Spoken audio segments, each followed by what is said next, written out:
Hey there, PC users. Have you ever felt like your hard drive is hanging on by a digital thread, packed full of work files, family photos, or that one software you swear you'll use someday?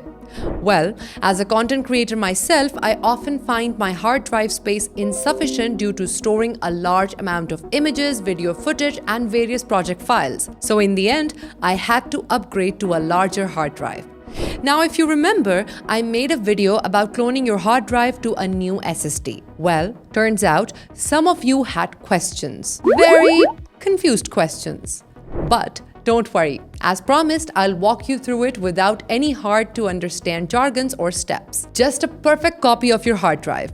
Oh, and if you're wondering, why would one want to clone their hard drive? Could be a few reasons, such as you finally upgrading to a bigger SSD, swapping out a dying drive, or maybe just want a backup that's not held together by duct tape and hope. So let's go ahead and fix it. First, you will need a new drive. Could be an SSD or HDD. Just make sure it is bigger than the space you're currently using. Then, a way to connect such as cables, adapters, or if your PC allows, slapping it inside. And lastly, ease's disk copy. If you don't have it, let's go ahead and install it from the link in the description below and grab disk copy. It will install like any other app or software. Open it and you'll see 4 very important buttons. Alright, so some of you might be thinking, what's the difference between disk mode and system mode? Well, disk mode is mainly for cloning data drives. Let's say you've got a second SSD where you store games, movies, or files and it doesn't have Windows installed on it. That's where disk mode comes in. It just copies the whole drive. Simple and clean. Whereas system mode is for when your drive does have Windows on it. So if you're upgrading your main hard drive and want to move everything over, including Windows and your settings, system mode clones it all. And lastly, partition mode. It clones a specific part of your drive, could be your D drive or E drive, without messing with the rest. But you can skip all of that since we're only going to be using system mode today. Now, this part is extremely crucial as it's essential to make sure the correct disk is selected. As you can see, that is your source disk, aka your current drive where all your important stuff is. For most of us, the C drive. And this is your target disk. Basically, your new drive waiting to become an exact clone. Remember, the cloning process will erase all the data on your target disk, so don't forget to back up in case it is needed. Now, after selecting system mode, this tool will automatically identify the source disk, the one containing your Windows system. And then you can choose the target drive. Once you've picked your mode and selected the drive, you'll see some disk layout options pop up.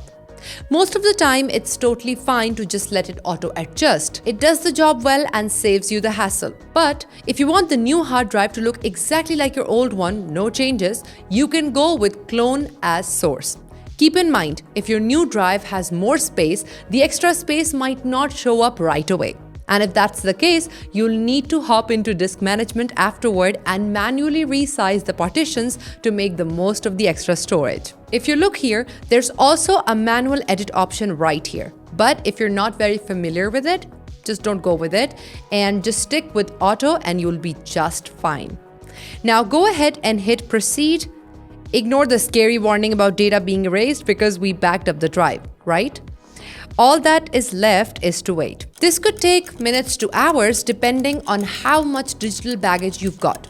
Okay, the cloning's finished. Now let's check if your new disk is working right. Just restart your computer and press the BIOS key to open the BIOS menu. The key depends on your PC's make, so if you don't know it, a quick Google search will help. Once inside, look for boot priority or boot order. Choose your new hard drive as the boot device, save and exit. It should boot from that drive now. If everything's good, you'll get your desktop and be able to use all your files and apps like before. If you encounter any issues, please leave a comment below to let me know. If everything's working fine, go ahead and shut down. Then depending on what you need, either take out the old hard drive or wipe it and keep it as a secondary one. Just be sure you know what you're doing. That is it for now. You've officially cloned your hard drive without causing an earthquake in the tech world. If this helped you, tell me in the comments below, and in case of any questions, you know we're always ready to help.